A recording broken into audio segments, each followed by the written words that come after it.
A ver, durante décadas hemos pensado que ya lo sabíamos todo sobre el libro de la vida, que lo habíamos leído de pe a pa. Pero, ¿y si nos hubiéramos saltado un capítulo?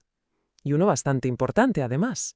Hoy vamos a meternos de lleno en la increíble historia de cómo, por fin de verdad, se completó el genoma humano. A ver, recordemos el año 2003. El mundo entero celebrándolo.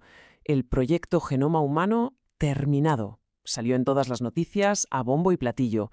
Pero ojo, que la historia tenía truco. Fue, y esto lo dicen algunos científicos, una especie de mentira piadosa.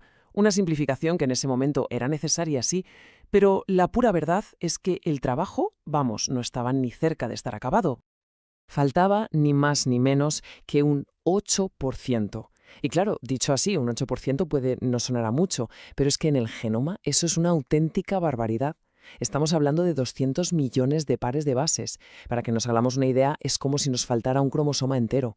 En los mapas genéticos que teníamos, estas zonas simplemente no existían. Eran un mar de letras N, de desconocido. Un agujero negro en nuestro propio ADN. Vale, entonces la pregunta es obvia, ¿no? ¿Por qué? ¿Cómo es posible que una parte tan grande de nuestro genoma fuera un misterio durante tantísimo tiempo? Pues bien, esto nos lleva directamente al primer punto clave de esta historia, lo que podríamos llamar el puzzle imposible. La razón, la verdad, se entiende genial con una analogía que me parece brillante.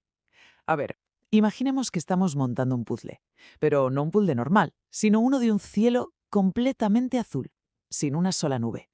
Todas las piezas son prácticamente idénticas. ¿Dónde encaja cada una? Es un auténtico infierno, casi imposible de saber.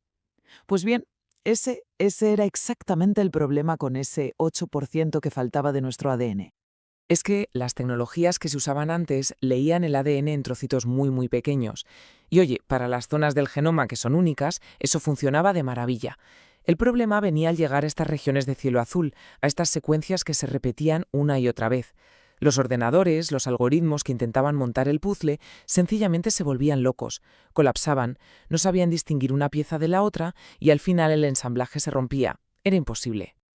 Pero claro, la ciencia nunca se rinde. Y aquí es donde la historia da un giro.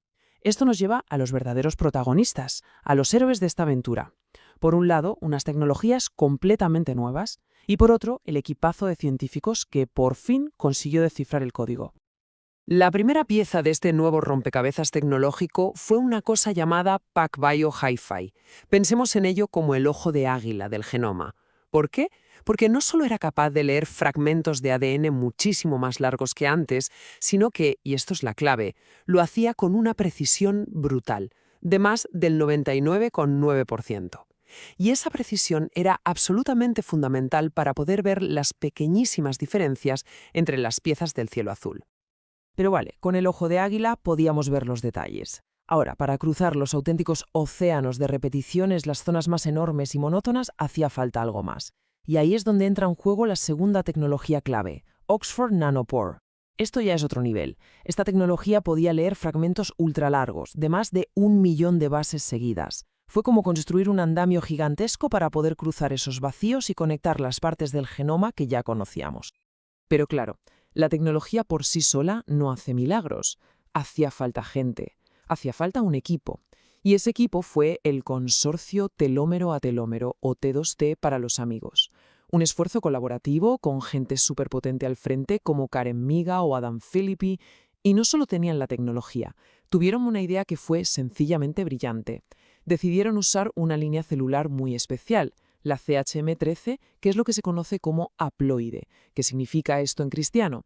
Que en lugar de tener 2 copias de cada cromosoma, solo tenía una. ¡Zas! De un plumazo eliminaron la mitad de la complejidad del puzzle. Así que lo tenemos, la tecnología adecuada, una estrategia súper inteligente, y el puzzle por fin se resolvió. Y ahora viene lo bueno. ¿Qué encontraron? ¿Qué tesoros se escondían en esa parte oscura de nuestro genoma? Pues agarraos, porque los descubrimientos fueron sencillamente asombrosos. Lo primero de todo, la escala, el tamaño de lo que se encontró. Se añadieron, de golpe, 200 millones de nuevos pares de bases a nuestro mapa genético. Esto no era añadir una nota a pie de página, no. Era descubrir un continente entero de información genética que hasta ese momento había sido completamente invisible para nosotros. Y claro, en ese nuevo continente no había desiertos, estaba lleno de estructuras biológicas fundamentales. Por primera vez en la historia pudimos ver la estructura completa de los centrómeros, que son, para que nos entendamos, las piezas clave para que nuestras células se dividan bien. También se mapearon por fin los brazos cortos de 5 cromosomas, que es donde están las fábricas que producen los ribosomas. Y además se descifraron las llamadas duplicaciones segmentarias, que son zonas que actúan como un laboratorio de la evolución humana. Una locura.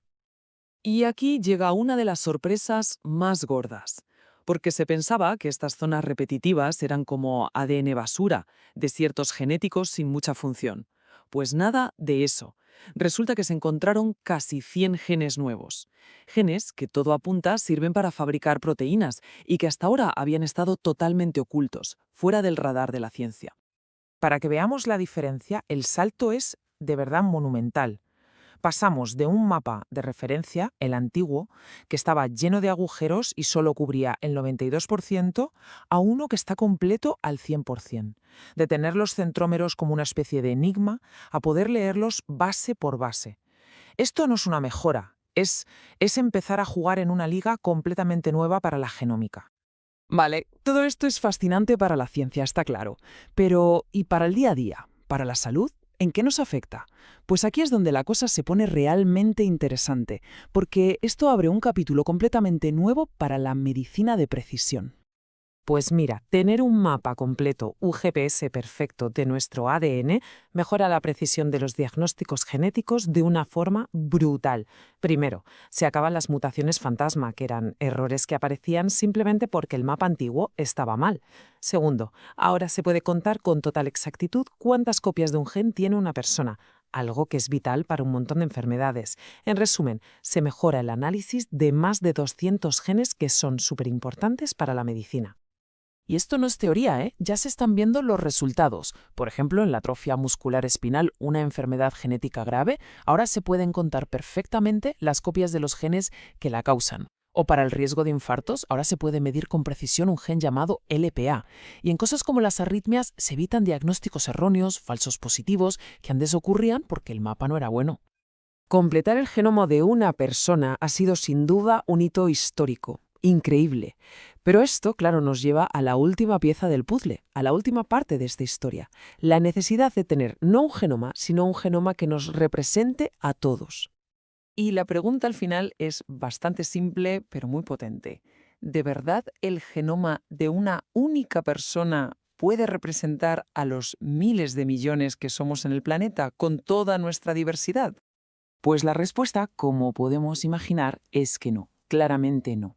El genoma T2-TCHM13, por muy perfecto que sea, es el de un solo individuo. Y además, un individuo de ascendencia principalmente europea no puede, ni de lejos, capturar la inmensa riqueza genética de toda la especie humana. Y es justo por eso que la ciencia no se para. Ya tiene la vista puesta en la siguiente gran frontera. El siguiente paso lógico, después de superar la limitación de un solo genoma, es el pangenoma humano. Aquí el objetivo es mucho más ambicioso.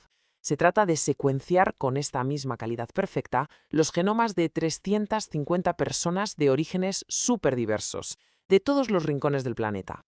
La meta ya no es tener una única línea como referencia, sino crear un mapa genético que sea como una red, que contenga toda nuestra diversidad. Y esto es fundamental para conseguir una medicina genómica que sea justa y equitativa para todo el mundo. Así que, en resumen, tuvimos que esperar 20 años para que esa gran promesa del proyecto Genoma Humano se cumpliera del todo. Hizo falta una tecnología revolucionaria y, sobre todo, un espíritu de colaboración increíble para rellenar ese 8% que nos faltaba. Ahora, por fin, tenemos el libro de la vida completo, sin páginas en blanco, y la verdadera aventura, la de leerlo, la de entenderlo en toda su diversidad, esa no ha hecho más que empezar.